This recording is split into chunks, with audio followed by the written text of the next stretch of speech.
ETF index mutual funds నేర్చుకుని stock మార్కెట్లో రాణించాలనుకుంటున్నారా? వెంటనే ఈ నెంబర్కి కాల్ చేయండి. నమస్తే రమ్మగారు. నమస్తే జయ. కార్తీక మాసం ముగింపుకు వచ్చేసామండి. ముగింపు రోజున చేయవలసిన విధి విధానాలు కానీ, ప్రత్యేకంగా పాటించాల్సిన నియమాలు కానీ ఏమన్నా ఉంటాయండి? ఎందుకంటే ఈ నెల రోజులు కూడా మనం తలస్నానం చేయటం, దీపం వెలిగించటం, తర్వాత పౌర్ణమి రోజు ప్రత్యేకమైన పూజా విధానం పాటించటం ఇవన్నీ అవలంబిస్తాం కదా. ముగింపుకు సంబంధించి ఏమైనా చెప్పడం జరిగిందా? ముగింపు అంటే కార్తీక అమావాస్య అవగానే మర్నాడు పొద్దునే పోలిపాడ్యం వస్తుంది, తెల్లవారి. అవును కదా. ఈ అమావాస్య ఘడియలు వెళ్ళి పాడ్యమి రాగానే పోలిపాడ్యమి పూజా విధానం జరుపుకుంటాం. పోలిపాడ్యం చేస్తారు, చెయ్యరు, ఆ పూజ చేసుకుంటారో చేయరు, దానికి నీళ్లలో దీపాలు విడిచిపెట్టడమే విధానంగా కనపడుతుంది. మామూలుగా జయ, పౌర్ణమి దాకా ఒక ఉద్రేకం ఉంటుంది అందరికీ.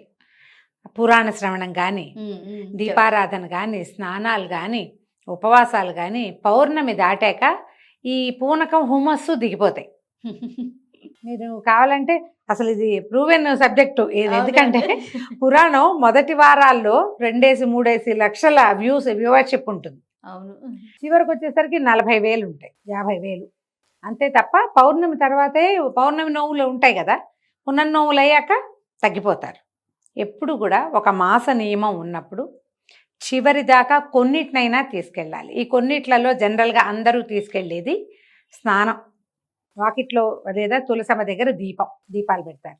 దేవాలయాలకి వెళ్ళాలన్న నియమం పెట్టుకున్న వాళ్ళు దేవాలయాలకి వెళ్తారు చివరి రోజు దాకా.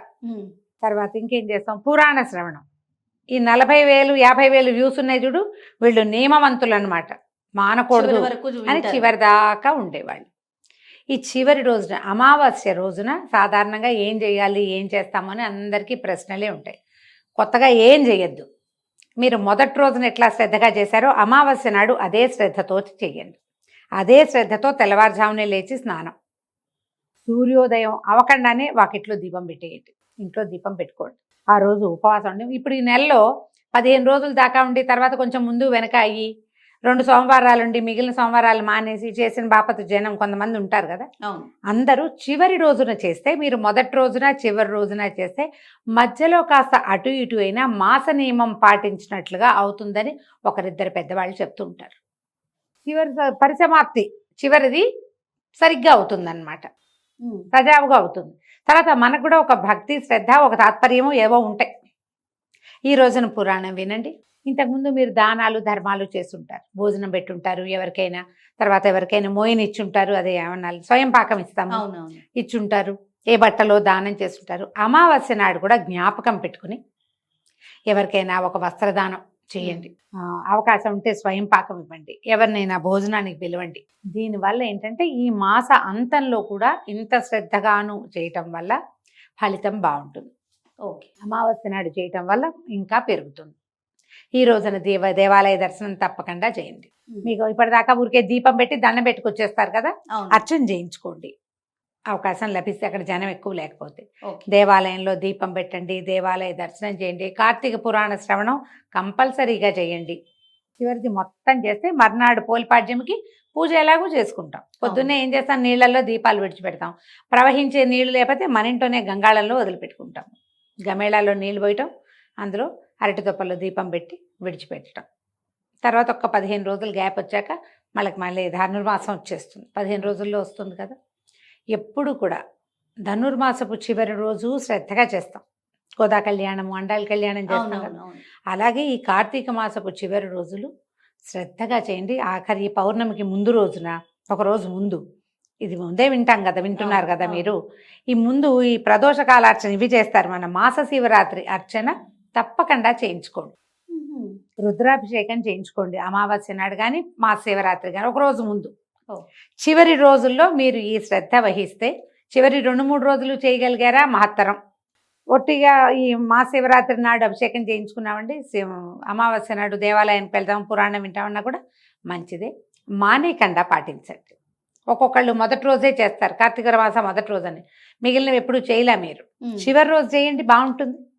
ఎంత పాజిటివ్ వైబ్ వస్తుందో ఎవరికి వాళ్ళు దాన్ని అనుభవించగలుగుతారు. శ్రద్ధ. ఇప్పుడు ఇన్ని లిస్టు చెప్పాంగా, స్నానము, దీపము, దానము, ఇవన్నీ చేయలేరు. దేవాలయ దర్శనము, అభిషేకము, అర్చన కాలేదు. స్నానం చేయండి, పురాణం వినండి, 2 కనీసం ఉపవాసం చేయగలిగారా? మహత్తరంగా ఉంది. లేదు, ఉపవాసం చేయలేరు. ఎవరికైనా భోజనం పెట్టండి, ఫ్రెండ్స్ని ఎవరినైనా పిలవండి, చక్కగా ఓ 10 రూపాయలు, ఓ 100 రూపాయలు ఎవరికైనా భోజనం చేయటానికి ఇవ్వండి, అది కూడా మంచిదే.